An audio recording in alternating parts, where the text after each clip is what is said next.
Swami Shri Satchidanand from Bhakti Niketan Ashram, Petlad दंताल।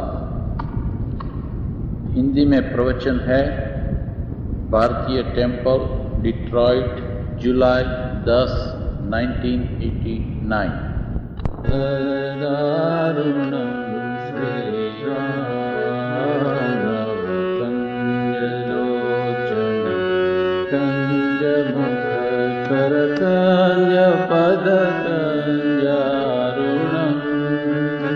हरण भव भयदारुणं श्रीरामचन्द्र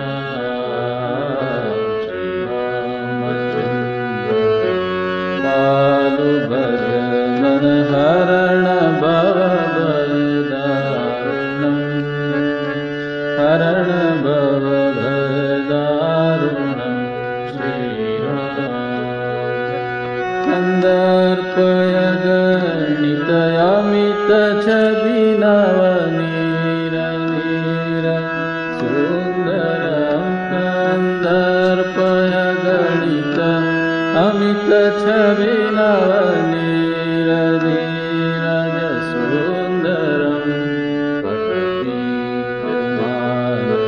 गणित सुचिनामि जनकसुतावरम् हरण भव भयदारुणं श्रीरामचन्द्र पालु भज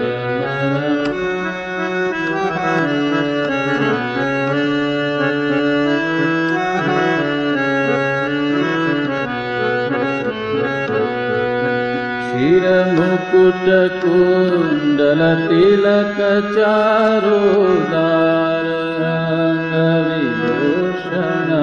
शिरमुकुट कुण्डल तिलक चारुदार रङ्गविभूषणम् आजानभुज शरचापधर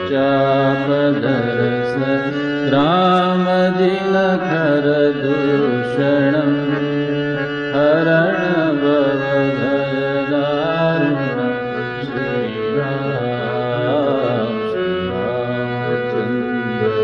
पालु भज मन हरण भव भयदारुणं हरण भव भयदारुणं श्रीराम भज दीन बन्धु दिनेश दानव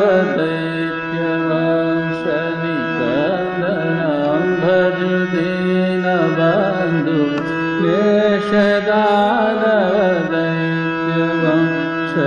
दैत्यवंशनिकन्दनं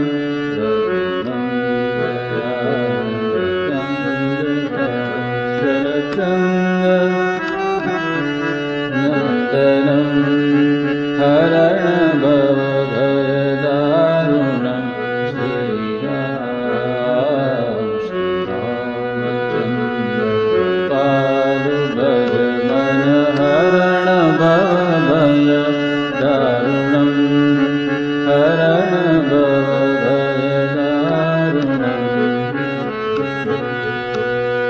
इति वदति तुलसीदास शङ्कर शेषमुनिमनरञ्जनम् इति वदति तुलसीदास शङ्कर शेषमुनिमनरञ्जनम् मम हृदय कुञ्जनिवास कुरुमा मादिखलदलगञ्जनम् हरण भव भयदारुणं श्रीरामचन्द्र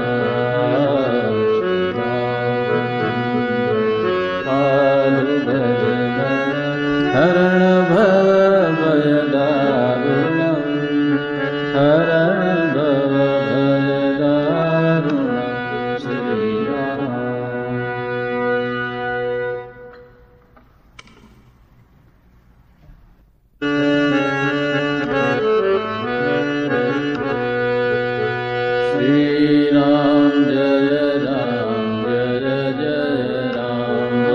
श्री राम जय राम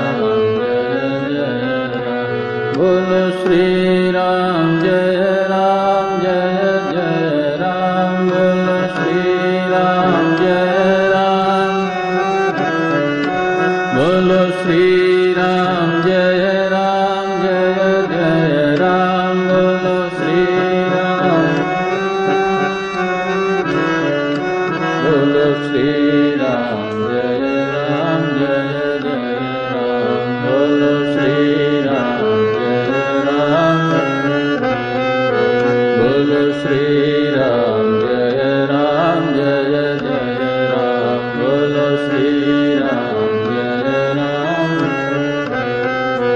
बोलो श्री राम जय राम बोलो श्री राम जय राम बोलो श्री राम जय राम बोलो श्री राम जय राम बोलो श्री राम जय राम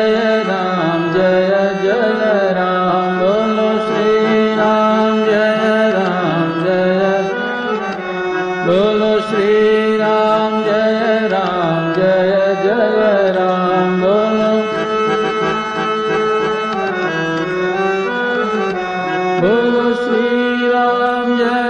राम जय बोलो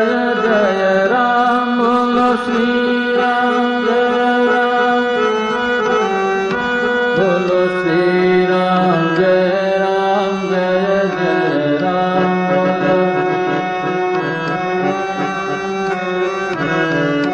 बोलो श्री राम जय बोलो श्री राम जय बोलो श्री राम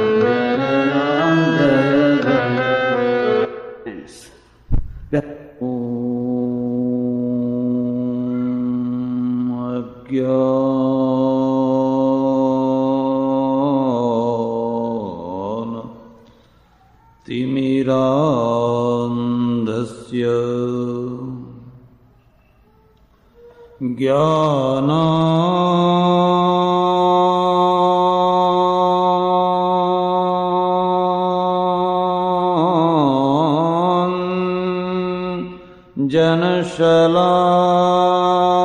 जनशलाकया चक्षुरुन्मीलितं येन तस्मै श्रीगुरवे नमः। मूकं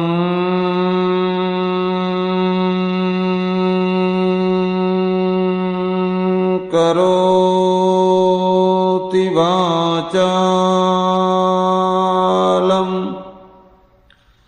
पंगुं लंघयते गिरिं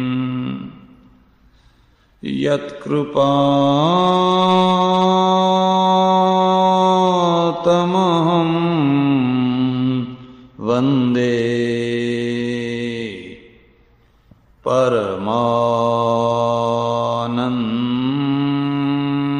परमानंद माधवम्।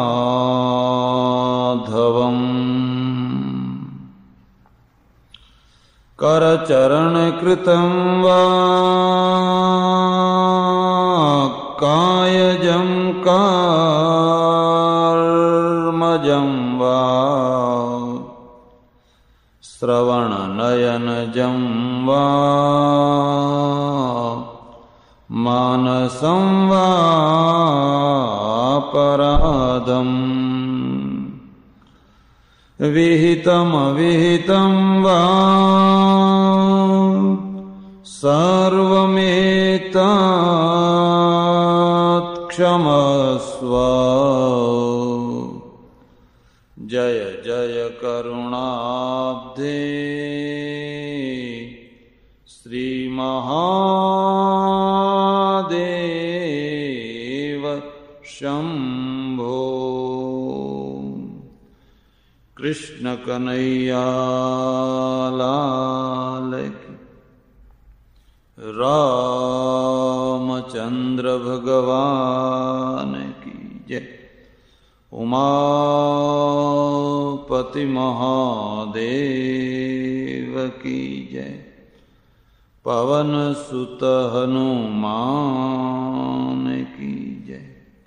सनातन धर्म की जय। सद्गुरु देव की जय। नमः पार्वती पते हर हर महादेव हर। माताएं, बहनें और सज्जनगण, प्रवचन का प्रारंभ करूं उससे पहले एक दो बातें कहनी है। पहली बात तो ये है कि मुझे हिंदी बोलने का अभ्यास नहीं है। पहले रहा, लेकिन 20 वर्षों से बिल्कुल छूट गया है। इसलिए आप सबसे प्रार्थना है कि मेरी हिंदी को आप संवार लें, सहन कर लें, उसमें जो कोई त्रुटियां हो उसको ठीक कर लें। दूसरी बात यह है कि मैं सन्यासी हूं और सामान्यतया सन्यासी से लोग मोक्ष की बातें सुनने की अपेक्षा रखते हैं। कोई साधु महात्मा आते हैं, परलोक की बातें सुनाते हैं, मोक्ष की बातें सुनाते हैं, ईश्वर साक्षात्कार की बातें सुनाते हैं, कभी कुंडलिनी शक्ति जागृत करने की बातें सुनाते हैं, और भी पता नहीं क्या क्या सुनाते हैं। मैं स्पष्टीकरण कर देना चाहता हूं कि मेरे पास में इन सब बातों की आशा आप न रखें। मैं आपको क्या सुनाना चाहता हूं, अगर ईश्वर ने चाहा और मेरा और आपका योग रहा तो मैं आपको ये सुनाना चाहता हूं कि हिंदू धर्म और हिंदू प्रजा के सामने क्या क्या प्रश्न है, क्या क्या प्रॉब्लम है। हमारे सामने सबसे महत्व के अभी कौन से प्रश्न है। और मेरा एक ख्याल है, जीवन का मतलब होता है प्रश्न। जीवन प्रश्न से शुरू होता है और उसको हल करना ये साधना है। जहां प्रश्न नहीं होता वहां साधना की जरूरत ही नहीं होती है।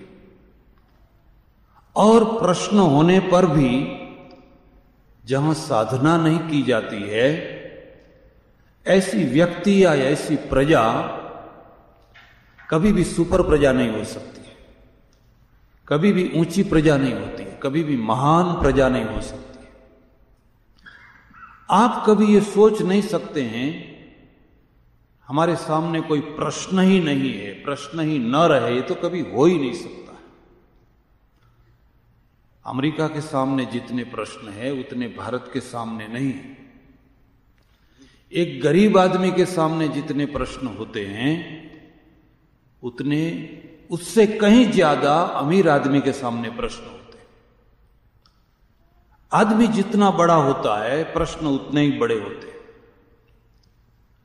एक छोटा आदमी है, उसको तो रोटी का प्रश्न है, बस 2 टाइम रोटी मिल गई, कहीं सो लिया, हो गया, बात पूरी हो गई। लेकिन जिसकी बहुत बड़ी प्रॉपर्टी है, बहुत बड़ी कंपनियां है, बहुत बड़ा व्यापार है, उसके सामने रोटी का प्रश्न नहीं होता है। उसके सामने तो करोड़ों रुपयों का प्रश्न होता है।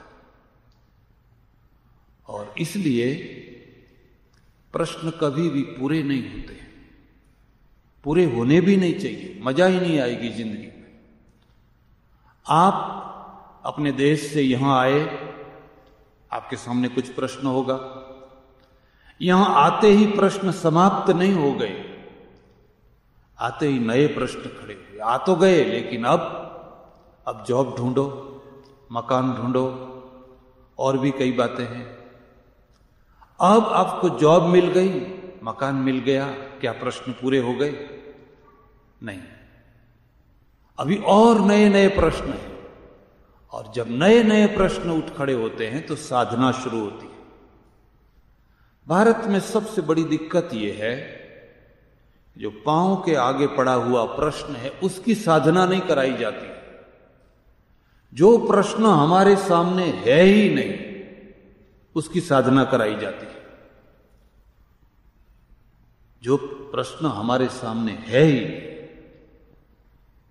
मानो कि मैं आपको कुंडलिनी जागृत करने की बातें कहूं 4, 5, 10 दिन के लिए, ऐसे में योग सूत्र के ऊपर भी प्रवचन करता हूं, उससे आपका कौन सा प्रश्न हल होगा? और होगा तो किसी व्यक्ति का होगा, जो पूरी प्रजा है, जो पूरा धर्म है, उसके सामने क्या प्रश्न है। इसलिए ये पहली बात है, हमारे सामने जो पांव के पास में पड़े हुए प्रश्न है उसके लिए हमें सोचना है। मेरा ये ख्याल है, जागृत प्रजा माने जगी हुई प्रजा वह है जो अपने प्रश्नों को समझती है। जो अपने प्रश्नों को समझती नहीं है वो तो सोई हुई प्रजा है, वो तो सोई हुई प्रजा है। उसने चाहे कितने बड़े मंदिर बना लिए हों और भी पता नहीं क्या क्या कर लिया हो, लेकिन जो अपने प्रश्नों को समझते तक नहीं है वो तो सोई हुई प्रजा है। अमेरिका क्यों सुपर पावर क्यों है? सारी दुनिया के ऊपर उसका प्रभाव क्यों है? क्योंकि वो प्रश्नों को समझता है, प्रश्नों को नजरअंदाज नहीं करता। तो ये पहली बात है, प्रश्नों को समझना, समझाना ये धर्म का अनिवार्य अंग है। प्रश्नों को ढांकना, उसके ऊपर मिट्टी डाल देना, उससे मनुष्यों को बेखबर रखना, ये धर्म नहीं है। और अगर ऐसा धर्म है तो आदमियों को डुबा देगा। दूसरी बात, मानो कि आपने प्रश्नों को समझा लेकिन उसके लिए कुछ किया नहीं, जानते हैं लेकिन कुछ करते नहीं। बहुत से आदमी ऐसे होते हैं जो प्रश्नों को समझते हैं लेकिन उसका क्या उपाय, क्या उसका हल क्या है, कुछ नहीं करते। जो होना होगा सो होगा, हम कहां जा रहे हैं हमें खबर नहीं, और जिधर जा रहे हैं वही हमारा लक्ष्य, जहां पहुंच जाते हैं वही हमारा लक्ष्य। जिसके जीवन में प्लान नहीं होता है, एक डिजाइन नहीं होती है, वो तो एक ऐसा नाव है, ऐसी नाव है जिसमें पतवार है लेकिन सुकान नहीं है, जा रही है जिधर पवन ले जाए उधर। इतिहास देखेंगे तो आपको पता चलेगा, हमने कभी प्लान बनाया? हमारे सामने कोई धार्मिक प्लान रहा? नहीं रहा। इसलिए हम एक ऐसी प्रजा है, धार्मिक रूप से एक ऐसी प्रजा है, बस पवन जिधर बहाते बहाते ले जाए वहां पहुंच गए, जहां पहुंच गए वही अच्छी जगह है। तो मैं आपको मुख्यतः 3 बातें कहना चाहता हूं। हमारे सामने धार्मिक प्रश्न है, पहली बात। हमारे सामने सामाजिक प्रश्न है, दूसरी बात। हमारे सामने राजकीय प्रश्न है, तीसरी बात। इन तीनों प्रश्नों को क्या हम जानते हैं? शुरुआत करेंगे धार्मिक प्रश्नों से। हमारे सामने धार्मिक प्रश्न कोई है, मानो कि आप अमेरिका में रहते हैं, 3 बरस से 5 बरस से 10 बरस से आप यहां आए हैं। आपको कभी भी अपने धर्म के ऊपर प्रश्न होता है? आपको कभी नहीं होता है। आपके बच्चे ने आपको कभी प्रश्न पूछा, ये भगवान कौन है? भगवान का ऐसा रूप कौन है? ये मंकी गॉड कौन है? मानो कि आपके बच्चे ने नहीं पूछा, किसी पड़ोस में रहते हुए किसी अमेरिकन ने पूछा आपको? भाई तुम्हारा हिंदुइज्म क्या है, ये एलिफेंट गॉड कौन है, बताओ, समझाओ। और अगर किसी ने ऐसा प्रश्न पूछा, आपको विश्वास है कि आप समझा पाएंगे?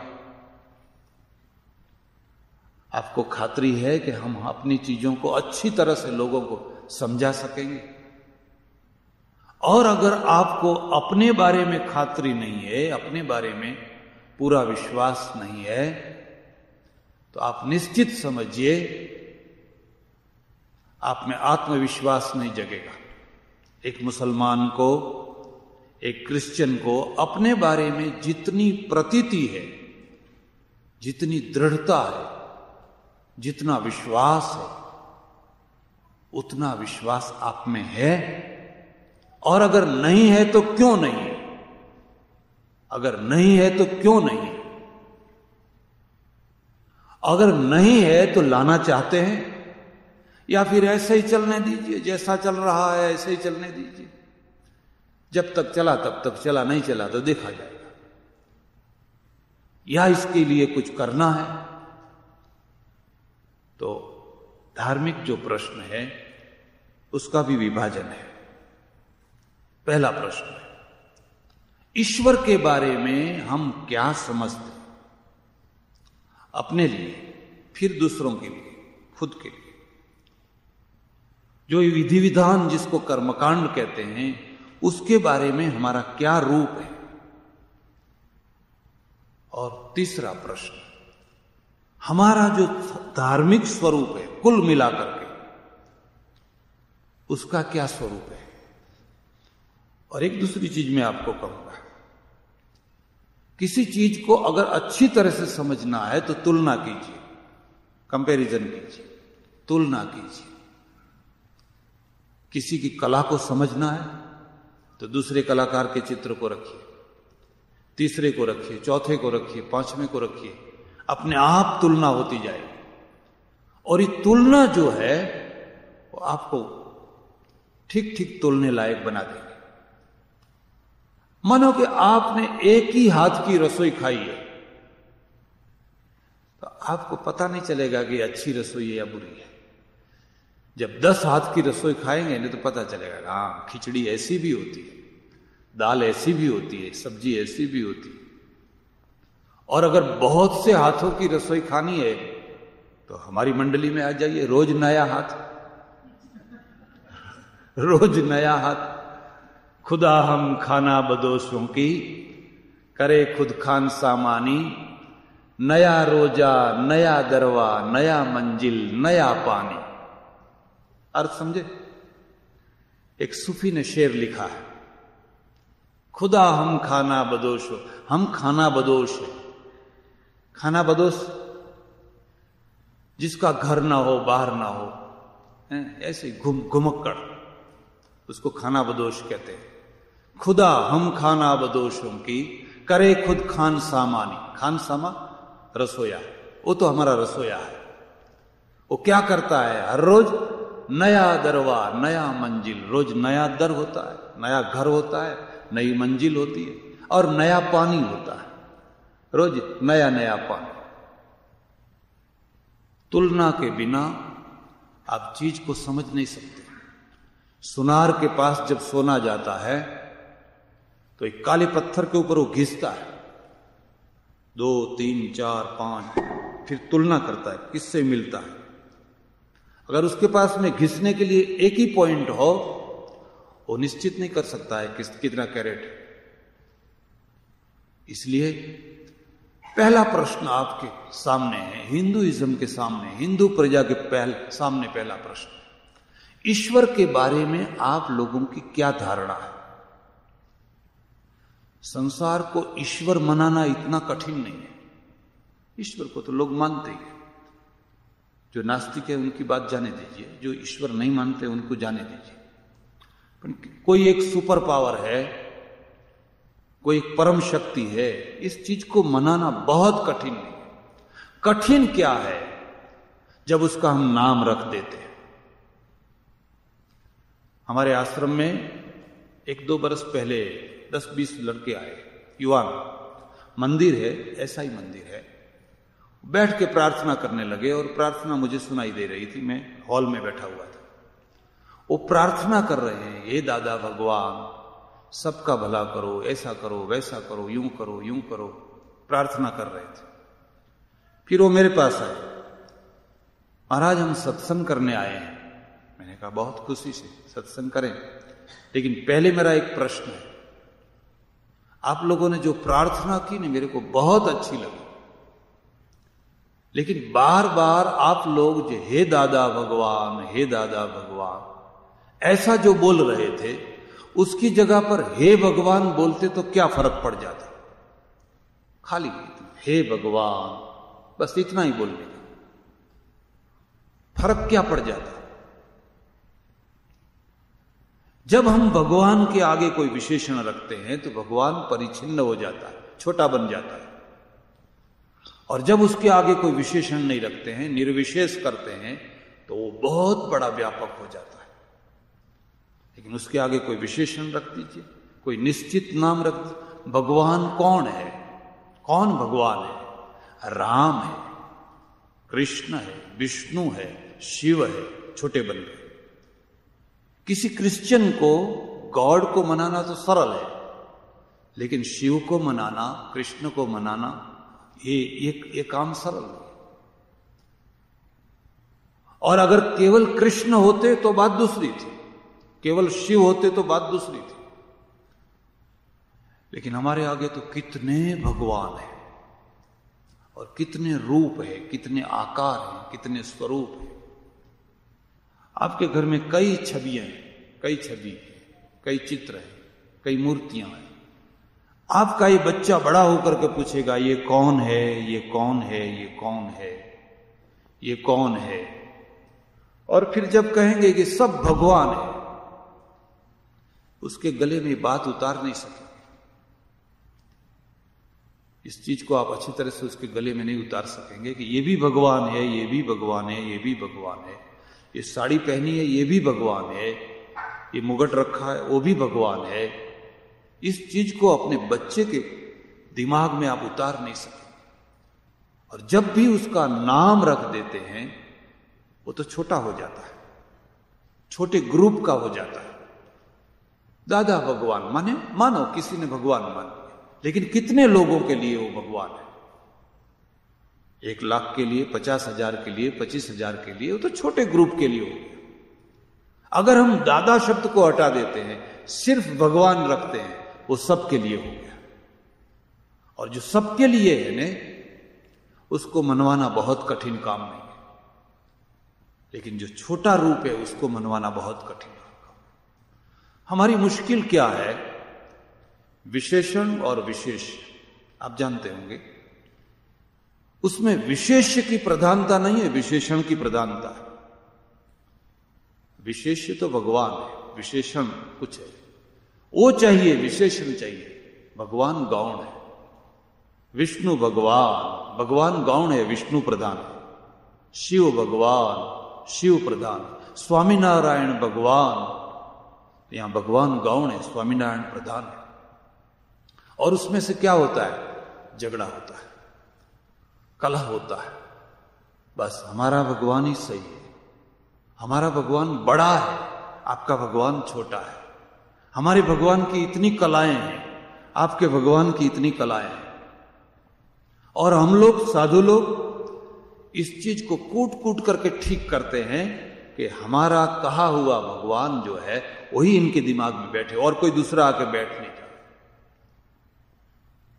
कभी आपने सोचा आपके सामने क्या प्रश्न है?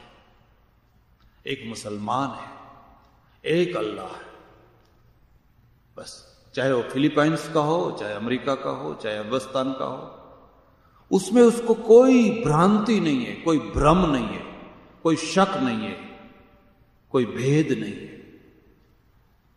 और इसलिए एक मुसलमान को ये कभी जिज्ञासा प्रश्न नहीं होता है कि मैं कौन से भगवान के भजन करूं। मैंने कई हिंदुओं को देखे हैं, 55 बरस की उम्र तक, 60 बरस की उम्र तक वो निर्णय नहीं कर पाते हैं कि मैं किसका भजन करूं। पूछते ही रहते, महाराज किसका नाम ले? ये नाम अच्छा कि वो नाम अच्छा, ये भगवान अच्छे कि वो भगवान अच्छे। 60-60 बरस के बुढ़े पूछते रहते हैं कि हम किस, और फिर छोड़ते रहते हैं, पकड़ते हैं फिर छोड़ते हैं। दूसरा आता है कि नहीं नहीं उसमें अब कुछ नहीं है, इसमें, फिर उसको छोड़ देते, फिर इसको पकड़ते। फिर तीसरा आता है, उसके दिमाग में कहता है इसमें क्या है, इसमें। हम हमेशा कंफ्यूज रहते हैं जब देखो तब। और इसका परिणाम ये होता है, एक मुसलमान को धर्मांतर कराना सरल काम नहीं है, एक क्रिश्चियन को धर्मांतर कराना सरल काम नहीं है, लेकिन किसी हिंदू को दूसरे में कन्वर्ट करना तो बहुत सरल है, बहुत सरल है, बहुत। ये नहीं कि पैसे के कारण, जरा सा आप चमत्कार दिखा दीजिए, जरा बड़ी बात करा दीजिए, जरा प्रोपेगेंडा कर दीजिए, वो तुरंत मंदिर बदल देगा, तुरंत नाम बदल देगा, तुरंत उसके घर में से चित्र बदल जाएंगे, क्योंकि उसके दिमाग में दृढ़ता के साथ जो एक निष्ठा बिठानी चाहिए वो बिठाई नहीं गई।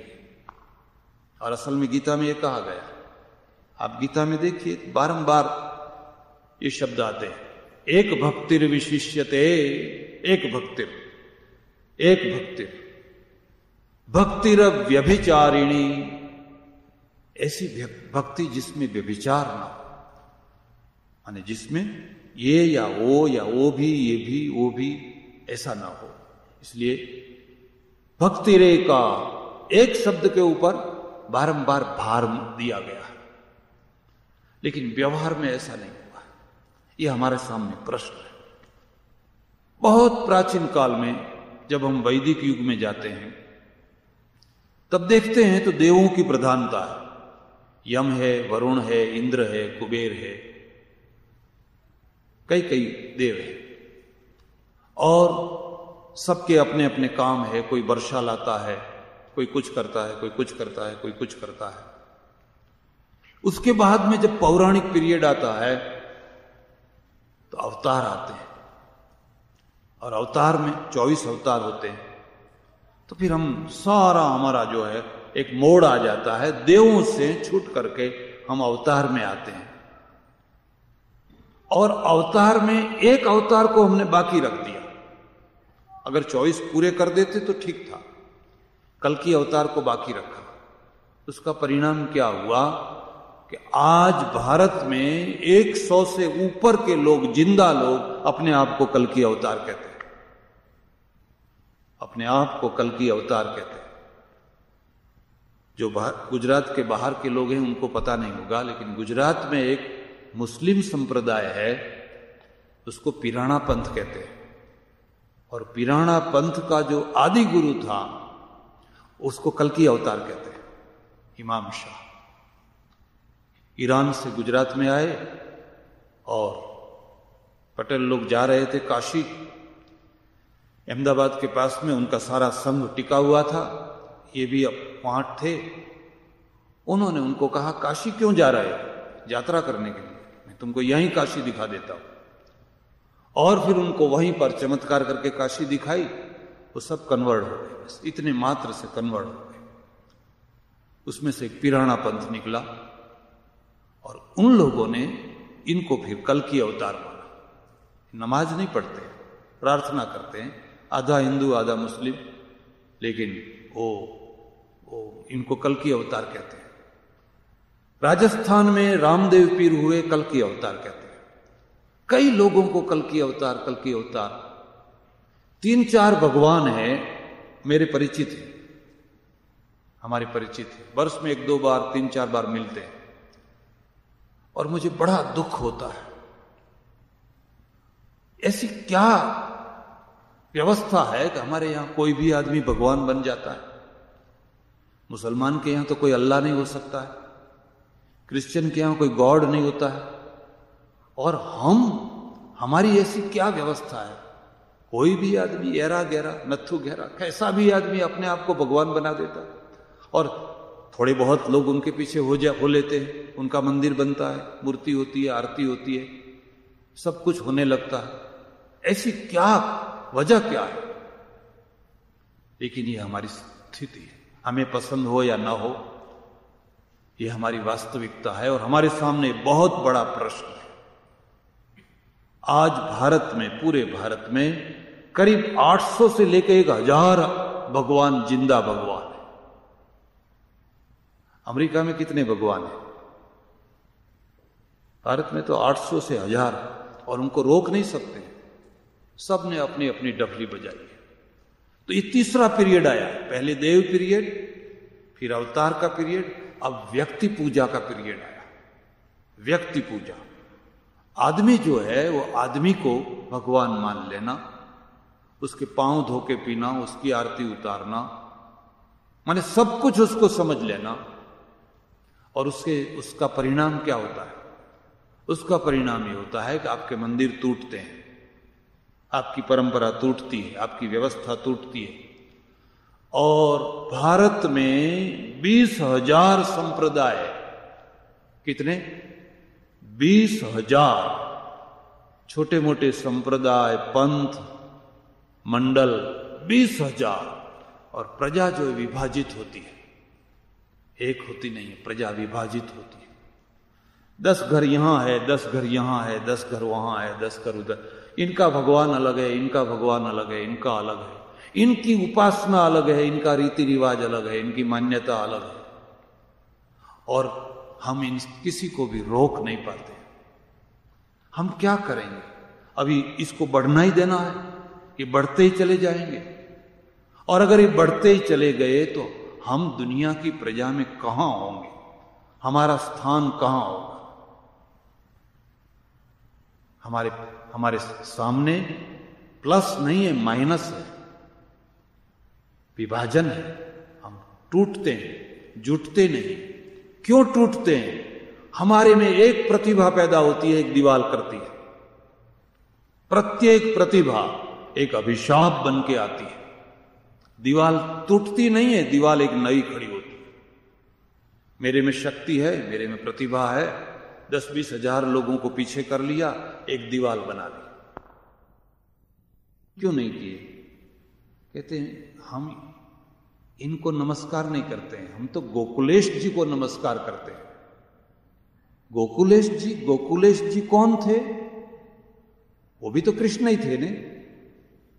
गोकुलेश भी कृष्ण थे, मथुरेश भी कृष्ण थे, ब्रजेश भी कृष्ण थे, क्या होते रहे। लेकिन हम तो गोकुलेश को प्रणाम करते हैं, और किसी को प्रणाम नहीं करते। बोलते भी यही है। और तब हमारे सामने प्रश्न होता है, हम क्या और विभाजन करके हमारे समाज को, हमारी प्रजा को, हमारे धर्म को और अधिक गौरव देंगे या धर्म को हानि पहुंचा रहे हैं? इसलिए हमारे सामने धार्मिक प्रश्न है। और धार्मिक प्रश्न में पहला प्रश्न है, हम क्या आज भी ईश्वर की बाबत में हम स्पष्ट कोई निर्णय कर सकते हैं? कोई स्पष्टता पूरी प्रजा को दे सकते हैं? अगर नहीं दे सकते हैं और इस प्रश्न को समझने के लिए भी तैयार नहीं है, तो हम सोई हुई प्रजा है। और सोई हुई प्रजा कभी भी सुपर प्रजा नहीं होती है, कभी भी महान प्रजा नहीं होती। पहली बात। दूसरी बात, चलो ईश्वर के बारे में हमारे पास में एक बहुत बड़ा आश्वासन है। एकम सत विप्रा बहुधा वदंती, उपनिषद। सत तत्व एक है, विप्रा बहुधा वदंती, किंतु जो विप्र माने विद्वान लोग हैं उसको अनेक रूप से कहते हैं, अनेक रूप से कहते हैं। तो अनेक रूप से कहने से हम, राम भी वही है, कृष्ण भी वही है, ब्रह्मा भी वही है, शिव भी वही है, विष्णु भी वही है, सब कुछ वही है। इतनी बात जरूर याद रखिए, जब हम कहते हैं कि वही है, वही है, वही है, ये तो बोलने की चीज है, व्यवहार में वही नहीं होता है। व्यवहार में तो भेद होता ही है, और इतना बड़ा भेद होता है कि कुछ लोग तो शिव का नाम तक लेना नहीं चाहते। हमारे गुजरात में एक संप्रदाय ऐसा भी है, वो कभी दर्जी के पास जाएंगे तो ये नहीं कहेंगे कि कपड़े को सी दो, क्योंकि सी में स्यू आ गया ना। कपड़े को ये नहीं कहेंगे कपड़े को सी दो, ऐसा नहीं कहेंगे। सी कहेंगे नरक में जाना पड़ेगा, बड़ा भारी पाप लग जाएगा। ये तो व्यवहार है, वो तो विद्वानों के लिए बोलने की चीज है, विद्वान ने मना लिया, लेकिन व्यवहार में कहां है। बंगाल की एक घटी हुई घटना आपको मैं सुनाता हूं। बंगाल में गौड़ी संप्रदाय, हरे कृष्ण मूवमेंट है ने, उसी गौड़ी संप्रदाय का रूप है इस्कॉन। गुरु और शिष्य दोनों, दो शिष्य और गुरु जा रहे थे, बीच में दुर्गापुर गांव आया। आजकल वहां इस्पात का बहुत बड़ा कारखाना है, और वहां एक बिली का पेड़, बिल्वपत्र है ना, उसका पेड़, उस पेड़ के नीचे तीनों बैठे हुए थे। डाकू आए, थोड़ी गुरु को मार दिए, गुरु की हत्या हो गई। दोनों शिष्य दुर्गापुर के पास में एक बहुत बड़ा गांव है, वहां गए और थानेदार को रिपोर्ट लिखा रहे हैं। थानेदार को शुंडा दंडेर मायर पूरे, अर्थ समझे? दुर्गापुर नहीं, दुर्गा नाम आया ना, दुर्गा नाम नहीं बोला जाता। वो जो सूंड वाला है ना गणपति, शुंडा दंडेर मायर पूरे, उसकी जो मां है उसके नगर में समझे? ऐसा कह दे दुर्गापुर में तो दुर्गा बोल दिया तो पाप लग जाएगा। शुंडा दंडेर मायर पूरे। और बिली पत्र नहीं कहेंगे, तीन जो पत्ते हैं, ऐसा जो पेड़, उसके नीचे हमारे गुरु जो हैं उनकी हत्या कर दी है, काट दिया है, तो शाक्त हो गए। काटना तो शाक्तों का काम है, तो वैष्णव है, इसलिए उन्होंने कह दिया, उनका आमन्या कर दिया है, और उसमें से खून नहीं रस चूए, उसमें से रस निकल रहा। वो जो थानेदार था ना, वो समझ नहीं पाया कि क्या बोल रहे हैं, इसका मतलब क्या है। फिर किसी ने कहा, भाई ये ऐसा नहीं बोलेंगे, इनका मतलब ऐसा करो, इसका मतलब ऐसा करो। माने दुर्गापुर में बिली के पेड़ के नीचे हमारे गुरु जी की किसी ने हत्या कर दी है, और उसमें से खून निकल रहा। ये व्यवहार है, ये वास्तविकता है। और हम थोड़ी सी ऊपर की बातें बोल करके इस वास्तविकता को बदल नहीं सकते।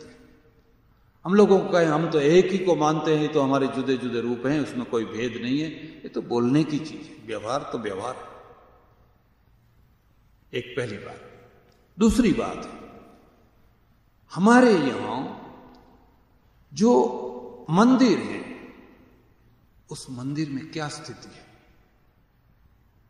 आपने कभी चर्च देखा?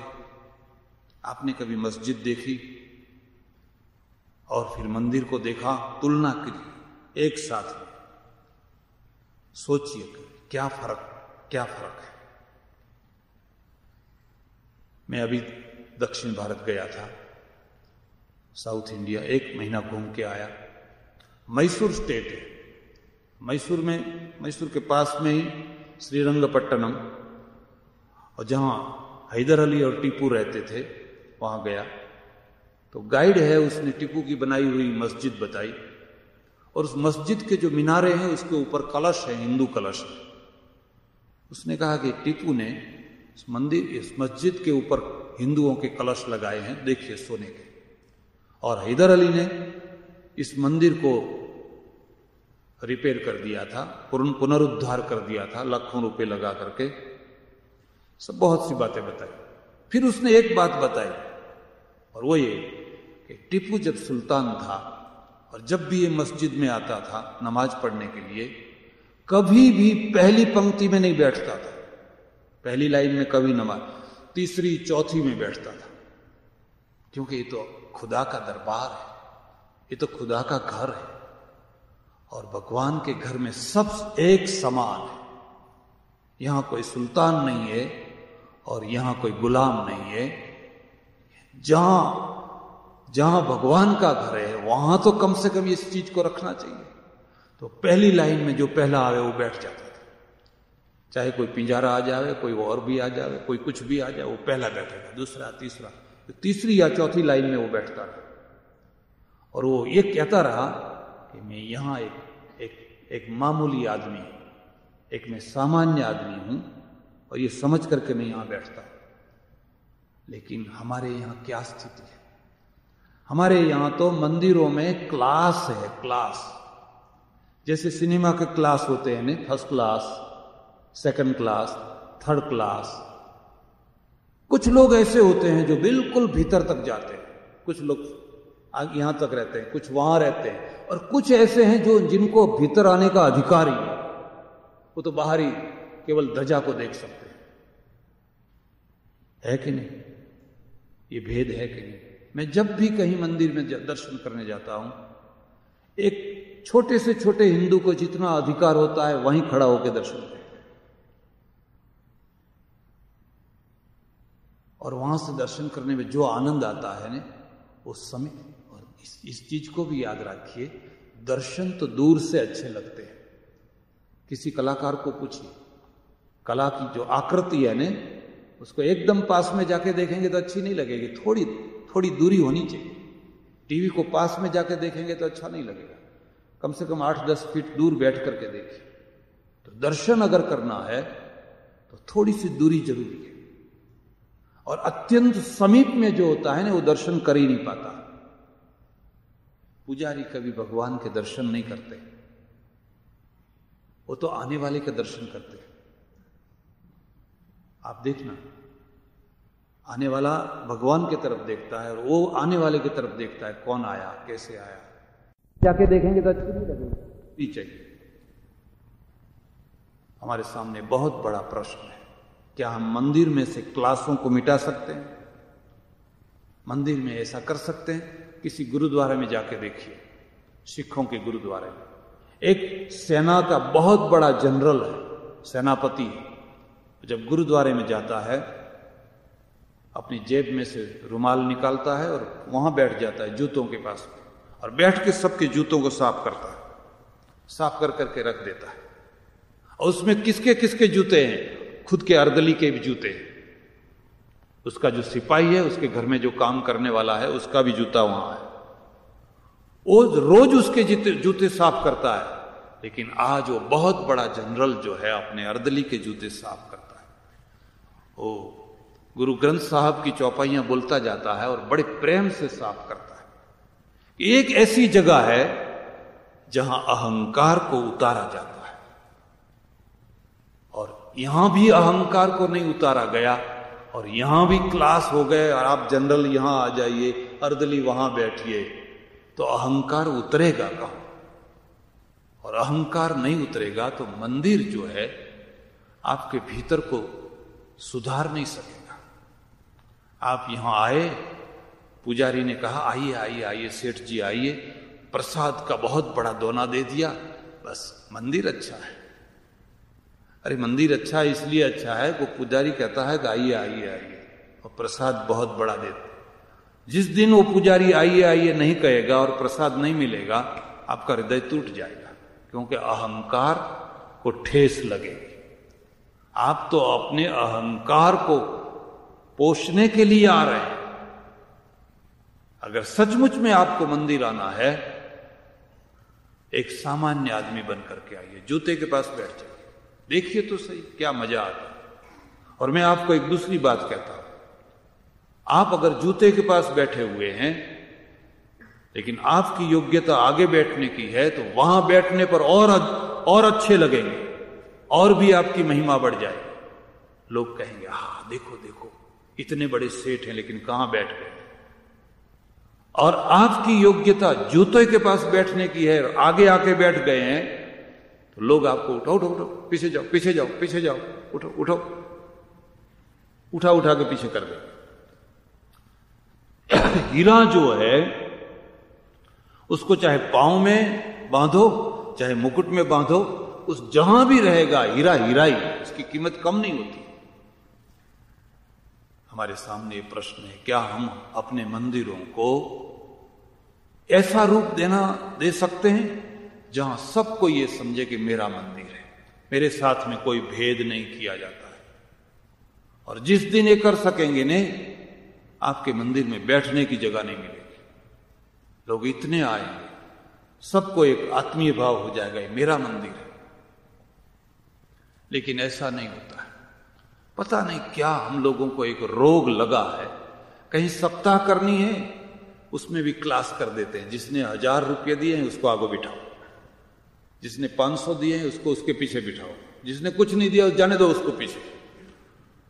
और जो आगे बैठते हैं ने वो फिर मसनद पर पड़े पड़े सोते हैं, नाक बजाते हैं, धोती इधर उधर हो जाती है, सोते रहते हैं। वो कथाकार भी देखता है कि सो रहा है, सोने दो सोने दो, ये तो सोए हुए ही अच्छे हैं। क्योंकि अपने तो इनसे दूध की जरूरत है, ये तो भैंसे हैं भैंसे, इनमें से दूध निकाल लेना है। कभी कभी मुझे जाना पड़ता है। एक जगह पर गया था तो मैंने कहा अरे ये आगे सब बैठे हुए लोग तो सो रहे हैं, उनको जगाओ या पीछे करो। तो उन्होंने कहा नहीं, कुछ नहीं कहना, ये तो सब काम के लोग हैं। ये 8 दिन जो सप्ताह 9 दिन जो सप्ताह चलेगी ने, तो 9 दिन का पूरा खर्चा इस आदमी ने उठाया है, इसलिए उसको सोने दो। वो चाहे सोए चाहे जगे, उसको सोने दो, ये हमारे काम का आदमी। और जब प्रवचन पूरा हुआ उसको जगाया गया, चलो चलो चलो आरती करना है, चलो चलो। तो आंख मसलता हुआ आया, आरती करने लगा। और मैं देखता ही रहा, क्यों?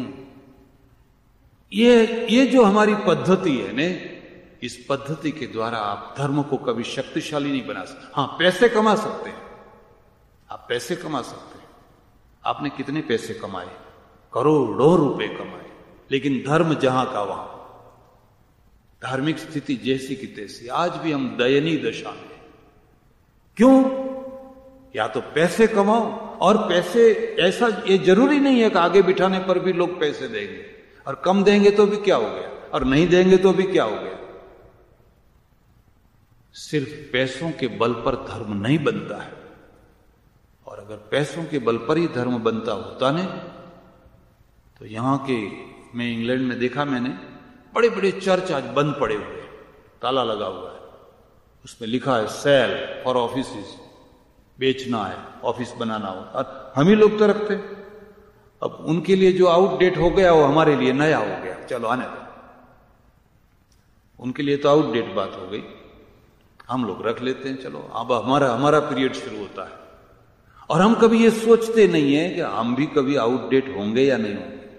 वो तो सैकड़ों वर्षों के बाद आउटडेट हुए, और ऐसा ना हो कि हम एक पीढ़ी में ही आउटडेट हो जाए, 20-25 वर्ष में ही ऐसा ना हो जाए।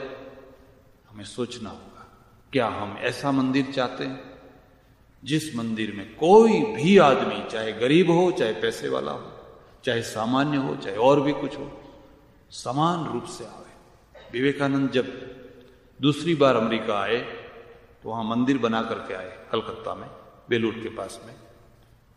और वहां उस जमाने में उन्होंने सबके लिए छूट दे दी, मेरे मंदिर में सब कोई आ सकते, सब कोई आने लगे। तो अगल बगल में जो श्रीमंत लोग रहते थे, पैसे वाले लोग रहते थे, उन्होंने विवेकानंद जी को एक बहुत कड़ा पत्र लिखा कि यहां तो शूद्र भी आते हैं, महाशूद्र भी आते हैं, एरे गेरे भी आते हैं, और हम लोग तो भद्र समाज के आदमी हैं, और हम अगर इन लोगों को आने दिया तो हमारे आना फिर मुश्किल हो जाएगा, हम नहीं आ सकेंगे। विवेकानंद जी ने यहां से उनको जवाब दिया था, बड़ा सुंदर जवाब दिया। उन्होंने कहा, भद्र लोग, आप अपने घर में रहो, मैंने मंदिर इनके लिए बनाया है। आपके लिए तो बहुत मंदिर है, मैंने इनके लिए मंदिर बनाया है।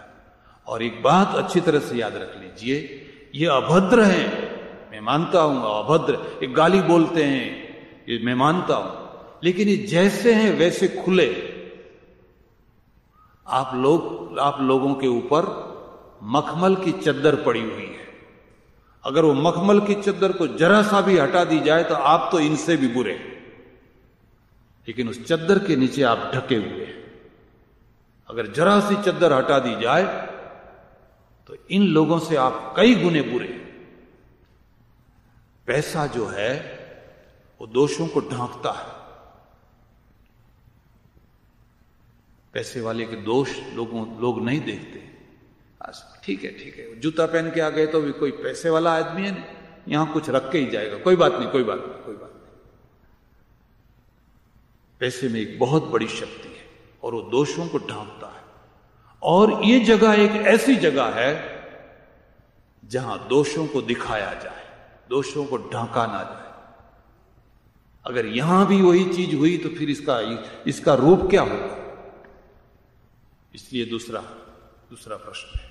तीसरी बात है, धार्मिक क्षेत्र में हमारे सामने प्रश्न है, कभी आपने मुसलमानों को नमाज पढ़ते देखा? मैंने देखा, आपने भी देखा होगा, कम से कम टीवी में तो देखा होगा।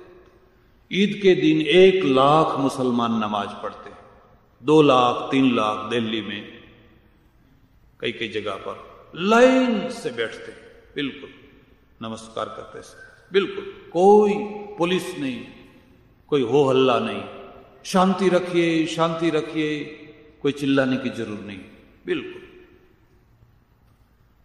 आपने कभी 5000 हिंदुओं को एक साथ बैठ करके बिल्कुल शांति से प्रार्थना करते हुए देखा? 1 लाख की बात जाने दीजिए, 5000 सब एक ही प्रकार के मंत्र बोलते हो, एक ही प्रकार की विधि हो, बस एक साथ में, जैसे वो 1 लाख 2 लाख ऐसे। 1 लाख की बात मैं नहीं कर रहा हूं, 5000 की सिर्फ कभी देखा आपने? नहीं।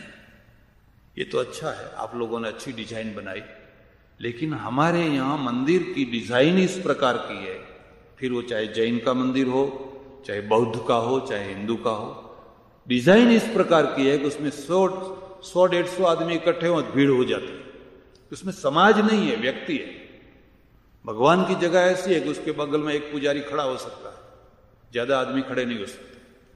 उसके आगे जो डोम के नीचे जो जगह है वो 100-150 आदमी में तो भीड़ धक्का धक्की होती है और लोग मारते हैं एक दूसरों को, हो हल्ला मचता है। कभी भीड़ आगे जाती है, कभी पीछे आती है।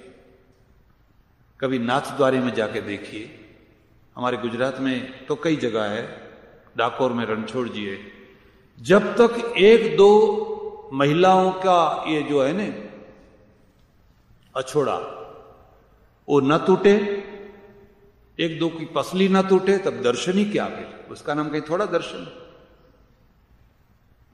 कभी हम सोचते नहीं है ऐसा क्यों होता है, और ये होता है तो ठीक है, बस धक्का धक्की। हर एक आदमी आगे आना चाहता है, दर्शन करना चाहता है। जो आगे आया वो खिसना नहीं चाहता है। इसलिए कुछ मंदिरों में तो पहलवानों को रोका गया है। आप कभी पंढरीनाथ जाना, महाराष्ट्र में, पंढरपुर में 2-3 पहलवान खड़े रहते हैं। आदमी जब अपनी लाइन में आते जब उसकी बारी आती है, यूं हाथ जोड़ता है तो गर्दन से पकड़ के यूं करता है उसको। वो मुश्किल से हाथ जोड़ के एक आधी मिनट के लिए यूं करता है, तब तक वो यहां गर्दन पकड़, चलो हटो। हमको शर्म आनी चाहिए। हम ये मंदिरों को कब ठीक करें? और दूसरा प्रश्न है, 1 लाख मुसलमान जो नमाज पढ़ते हैं उसमें खर्च कितना होता है? उसको क्या क्या ले जाना पड़ता है? कितना खर्च होता है? होता है कुछ खर्च? 1 नया पैसा, 1 पैसा, बस अपना कपड़ा बिछाओ और शांति से जो कुछ बोलना है बोलो, प्रार्थना करो। 1 पैसे का खर्च नहीं, एक बड़ी भारी यूनिटी बनती है, एक डिसिप्लिन होती है, एक व्यवस्था होती है। और हमारे यहां तुलना करने पर ही होता है कि नहीं, व्यवस्था है, खर्चा है, बहुत कुछ है, ये सब है। कोई दूध डालता है, कोई कुछ डालता है, कोई कुछ डालता है, उसमें से मक्खियां पैदा होती है, जंतु पैदा होते हैं, कीड़े पड़ते हैं और दुर्गंध भी आती है। जो चढ़ी हुई चीज है वो पांव के नीचे आती है, कुचली जाती है, उसको उठा करके कहीं डालते हैं तो वहां ये मुश्किल होती है। अभी 6 महीने पहले की मैं बात बताता हूं। महाराष्ट्र में एक गांव है, मेरा परिचित गांव है, वहां एक महात्मा आए रहे और हर रोज पूजा करते रहे। 10 मण से लेकर 15 मण तक दूध चढ़ाते रहे। उनका जो महादेव रहे, अपनी व्यक्तिगत जो मूर्ति थी उसके ऊपर 10 मण से लेकर 15 मण तक दूध चढ़ता रहा और वो चढ़ा हुआ दूध रोड पर आता रहा।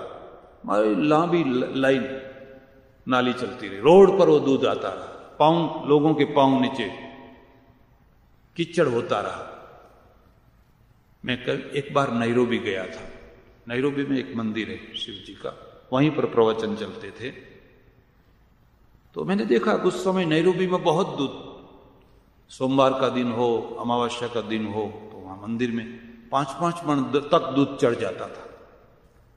और मैंने सोचा इनको कुछ कहना चाहिए, और कहेंगे तो बुरा तो लगेगा, और बुरा तो लगाना ही है। 2 रोटी यूं भी खानी है, 2 रोटी यूं भी खानी है। दूसरी बार नहीं बुलाएंगे तो नहीं जाएंगे। मैंने पूरा एक दिन प्रवचन किया। मैंने कहा आपने शिव को पहचाना नहीं है। आप यहां पैसे वाले हैं, 5 मन दूध ले आते हैं और चढ़ा देते हैं, फिर वो नाली में जाता है, वहां कीड़े पड़ते हैं, दुर्गंध आती है। परदेशी लोग आते हैं, उससे घृणा करते हैं, पिक्चर लेते हैं, पेपर में छापते हैं, आपकी बदनामी होती है। मैं आपको शिव जी को दूध चढ़ाना सिखाता हूं। ऐसा 1 बूंद 2 बूंद चढ़ा दीजिए, फिर ये मान 1.5 मन 2 मन जो दूध है उसमें केसर डालिए, इलायची डालिए, बादाम डालिए, हर चीज अच्छी तरह से डालिए, खूब अच्छी तरह से उसको रखिए, और फिर जाकर के अनाथ आश्रम में बच्चों को पिलाइए। अंधों का आश्रम है, अंधों के आश्रम में दे आइए। यहां जो काले लोग हैं उनकी कई संस्थाएं हैं, उन संस्थाओं में जाकर के 1 गिलास भर के दे आइए। आपके धर्म की जय जयकार हो जाएगी। वो लोग कहेंगे हिंदू लोग तो बड़े अच्छे हैं, देखो सोमवार के दिन कितना दूध आता है, अमावस्या के दिन कितना दूध आता है। आपके धर्म की जय जयकार हो जाएगी और ये मंदिर दुर्गंध से बच जाएगा। मंदिर में जो दुर्गंध आती है, दुर्गंध से बच जाएगा। ये तो स्वाभाविक बात है। जब आप कोई नई चीज कहते हैं तो 100% लोग उसको स्वीकार नहीं करते। लोग पूछते हैं कि आप ही बड़े बुद्धि वाले हैं, आज तो कोई बुद्धि वाला हुआ ही नहीं, हमारे पूर्वज सब मूर्ख थे, ऋषि मुनि सब मूर्ख थे। ऐसे बोलने वाले भी लोग होते हैं। कोई मूर्ख थे या नहीं थे इस चीज का प्रश्न नहीं है, लेकिन जो वास्तविकता है उसको तो समझना ही पड़ेगा। और जब हम ठीक करते हैं तो इसका मतलब यह नहीं कि हम पूर्वजों को गाली देते हैं। आपने ऐसा मंदिर बनाया, हमारे पूर्वजों ने कभी ऐसा मंदिर नहीं बनाया, तो क्या पूर्वज लोग मूर्ख थे? समय की मांग होती है, समय का एक तकादा होता है, तकाजा होता है। कई लोगों के दिमाग में बात बैठ के महाराज ठीक कह रहे हैं। मैंने कहा देखो, आप 56 भोग लगाओ, मैं खुश हूं भगवान के आगे, लेकिन उसका व्यापार मत करो, उसका सौदा मत करो, बांटो, गरीबों को बांटो। जो जिसको कभी मीठा मुंह करने को नहीं मिलता है उसको बांटो। आप तो पुड़ी के बना करके उसको दे रहे हैं जिसको पहले से डायबिटीज है, जिसको डॉक्टर ने कहा रखा है मीठा मत खाना, घी मत खाना, तेल मत खाना, अब उसको जाकर दे आते हैं। जिसके पेट में आग लगी है उसको तो आप देते नहीं, जो टगर टगर देख रहा है। इसलिए ये दूसरा प्रश्न है।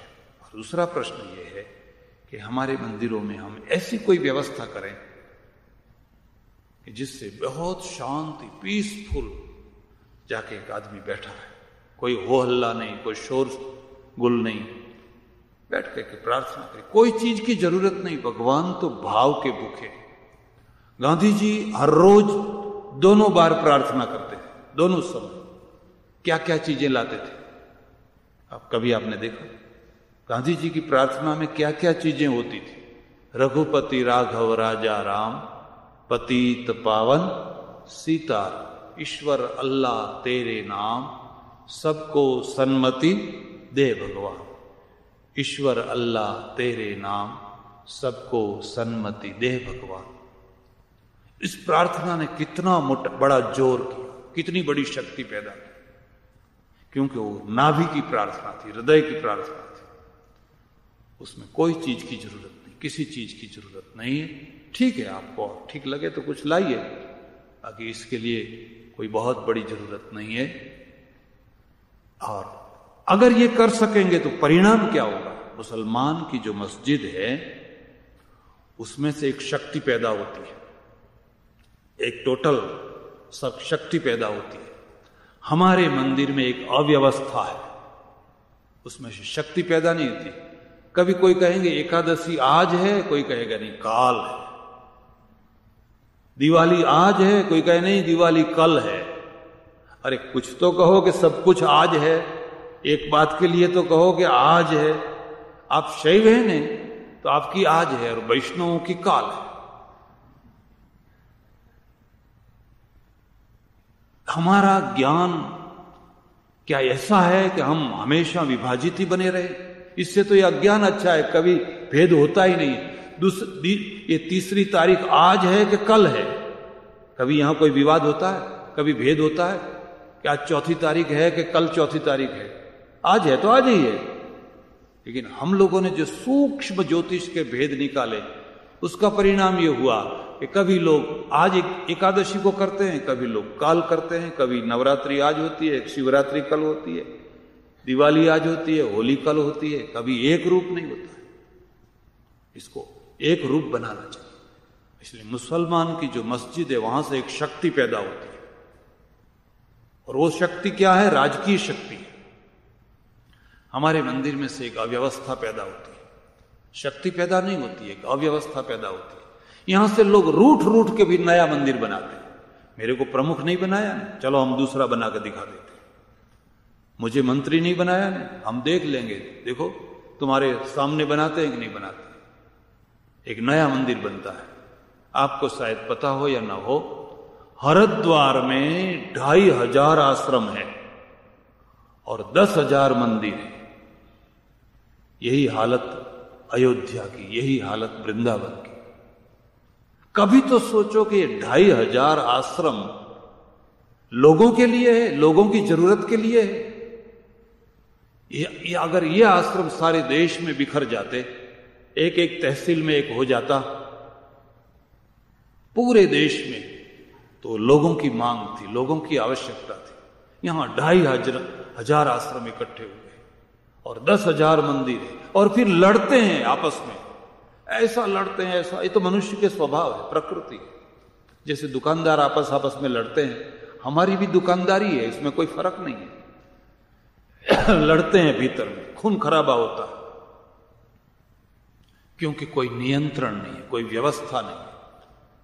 हम 2 करोड़ का यहां मंदिर बनाए, उसके बगल में कोई 10 करोड़ का बना के दिखाएगा और लोग पैसा भी देंगे।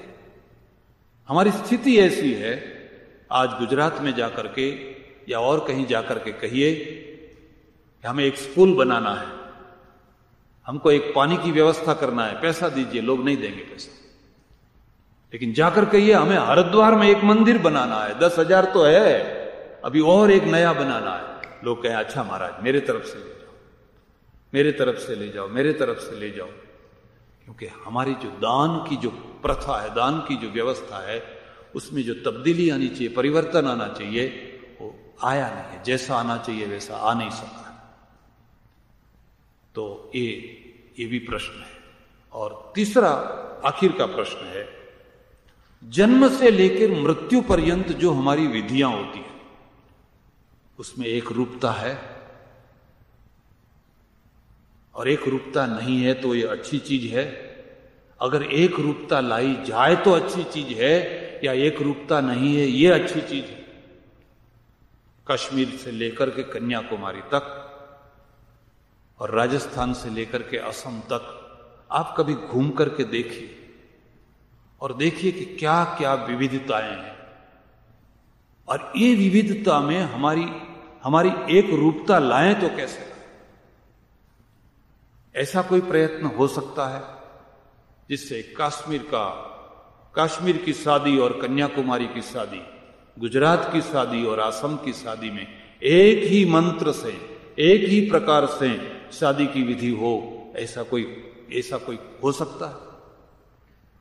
और दूर की बात जाने दीजिए, हमारे गुजरात में शादी की रस्म 2 से लेकर 250 प्रकार से होती है। जितनी कौमें उतनी शादी। ब्राह्मण की शादी अलग ढंग से होती है, पटेल की अलग ढंग से होती है, भरवाड़ की अलग ढंग से होती है, बागरी की अलग ढंग से होती है। ये सब हैं हिंदू। भरवाड़ भी हिंदू है, बागरी भी हिंदू है, हरिजन भी हिंदू है, लेकिन सबका अलग अलग ढंग है। एक ढंग क्यों नहीं आया? एक ही गांव में एक ढंग क्यों नहीं आया? मुसलमान में क्यों आया, क्रिश्चियन में क्यों आया, और लोगों में क्यों आया और हमारे में क्यों नहीं आया है, और नहीं आया है तो अच्छा है और आवे तो अच्छा है।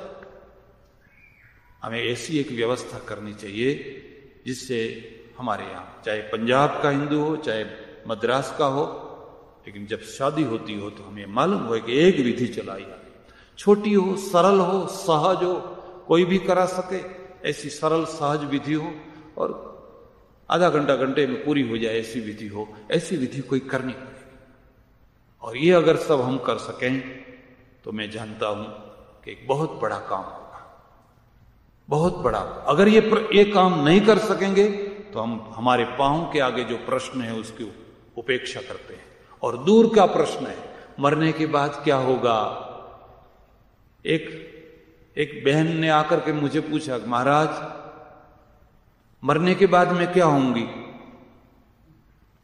और मैं 2-3 दिन से उसके यहां भोजन करने जाया करता था और 2-3 दिन के बाद में मेरे को अनुभव हो गया था। मैंने कहा क्यों, ऐसी जिज्ञासा क्यों हुई? कि नहीं महाराज, मेरे को कई बार प्रश्न होते हैं मरने के बाद कौन सा अवतार होगा। मैंने कहा कहने जैसा नहीं है, अगर तुम्हारी इच्छा हो तो मैं कह दूं, लेकिन कहने जैसा नहीं है। तो नहीं महाराज, जो हो सही हो कह दो। मैंने कहा मरने के बाद तुम बिच्छुन बनेगी। अरे महाराज क्यों ऐसा? मैंने कहा मैं रोज तेरे घर भोजन करने आता हूं और तुम्हारे पति को रोज डंक देती है, ऐसा काटती है रोज। मेरे देखते देखते उसको 3-4 बार तो उसके ऊपर डंक देती है। तब से मेरे को ख्याल आ गया कि मरने के बाद में जो ये डंक जो बाकी रह गए हैं ने, ये बाकी डंक पूरा करने के लिए अब उसको मरने के बाद की फिक्र है। बुद्ध ने एक बहुत अच्छी बात कही है, जन्म से पहले और मृत्यु से पीछे क्या था और क्या होगा उसकी चर्चा मत करो, उसकी चर्चा मत करो, टाइम बर्बाद मत करो। जो सामने है उसको संभालो, जो सामने प्रश्न पड़ा है उसको संभालो। और हमारे सामने भी यही बात है। अगर हम इस चीजों को संभाल सकते हैं और इस चीजों में जागृति ला सकते हैं प्रजा में, तो एक बहुत बड़ा काम होगा। एक दृष्टांत देकर के बात पूरी कर दो। 3 साधु थे, 3, और तीनों के 3 संप्रदाय, तीनों के 3। एक वैष्णव था, एक शैव था और एक हनुमान जी का भगत था। तीनों घूमते घामते शाम के समय में एक मंदिर में आकर के टिक गए। किसी ने भोजन की नहीं पूछी, महाराज भोजन किया कि नहीं किया, नहीं पूछा। लेकिन एक बुढ़ी माई मंदिर में आई, उन्होंने देखा 3 महात्मा आए हुए हैं, तो उन्होंने कहा महाराज भोजन किया कि नहीं? नहीं माई भोजन तो नहीं किया। कहा कोई बात नहीं, मैं दूध लाती हूं। विवेकानंद जी ने एक बात सुंदर लिखी है एक जगह पर। उन्होंने कहा कि बहुत से डॉक्टर, वकील, प्रोफेसर सब मिलकर के मुझे एक नगर में प्रवचन करने ले गए और बड़ा भारी हॉल, और हॉल में प्रवचन कराया था। सब एजुकेटेड लोग इकट्ठे हुए थे, चिकार हॉल भरा हुआ था और प्रवचन, क्या सुंदर प्रवचन हो रहा था। लेकिन सामने एक बुढ़ी बैठी हुई थी, उसको नींद आ रही थी, वो सो रही थी। थोड़ी देर में उसको झपकी आ रही थी। तो मेरे को इतना बुरा लगा कि सामने क्यों बैठी, मेरा मूड खराब कर रही। लेकिन वो तो सो रही है, थोड़ी देर में जागती है फिर सो जाती है। और विवेकानंद जी लिखते हैं कि मैंने भोजन नहीं किया था, मैं भूखा था, और ये लोग तो सब महाराज महाराज क्या अच्छा प्रवचन हुआ, क्या अच्छा प्रवचन हुआ, क्या अच्छा प्रवचन। लेकिन किसी ने ये नहीं पूछा कि तुमने खाया कि नहीं, रोटी खाई कि नहीं। तो सब एक दूसरे चर्चा करते हुए चले गए। तब तक वो बुढ़ी उठी, खड़ी होकर के आई हाथ जोड़ करके। तो मेरे को इतना क्रोध आया, इसने मेरे प्रवचन को बिगाड़ा। सामने बैठ करके झपकियां लगाती रही। तो आकर के पूछती है महाराज रोटी खाई कि नहीं? तो मैंने कहा नहीं भाई रोटी तो नहीं खाई है। चिंता मत करो मैं अभी लाती हूं। और वो लिखते हैं देखो पढ़े हुए लोग थे ने, वो सुनकर के भी बेसुन हुए और इसने नींद में भी सही बात पहचान ली कि महाराज को चाहिए क्या, रोटी चाहिए। इनको चाहिए क्या, तो रोटी चाहिए। वो जाग करके भी सोते रहे और सो करके भी ये जागती रहे। इसलिए हम जब भी प्रवचन शुरू करते हैं ना तो बहनों को माताएं कह के बुलाते हैं, तुमको पिता करके नहीं बुलाते हैं, क्योंकि ये चाहे समझे या नहीं समझे, चाहे कम भी समझे, लेकिन इतना जरूर समझेगी कि महाराज को रोटी चाहिए। हाँ, ये जो फाउंडेशन है, मूल बात है ना, पाया बुनियादी चीज है ना, ये चीज समझती है। तो माई रही, अपनी भैंस दुई और भैंस का दूध लेकर के उबाल के उसमें इलायची केसर सब डाल करके बड़ा मग मग मग बना करके ले आई और ला करके रख दिया। और इतना बड़ा कटोरा जो है देख करके तीनों के मुंह में पानी आ गया। अब तीनों सोचने लगे कि पूरा का पूरा कटोरा मुझे मिल जाए तो अच्छा है, वो कहे मुझे मिल जाए तो अच्छा है, वो सोचे मुझे मिल जाए। 10 बज गए, कटोरा ऐसा ही पड़ा है, कोई ये नहीं कर रहा।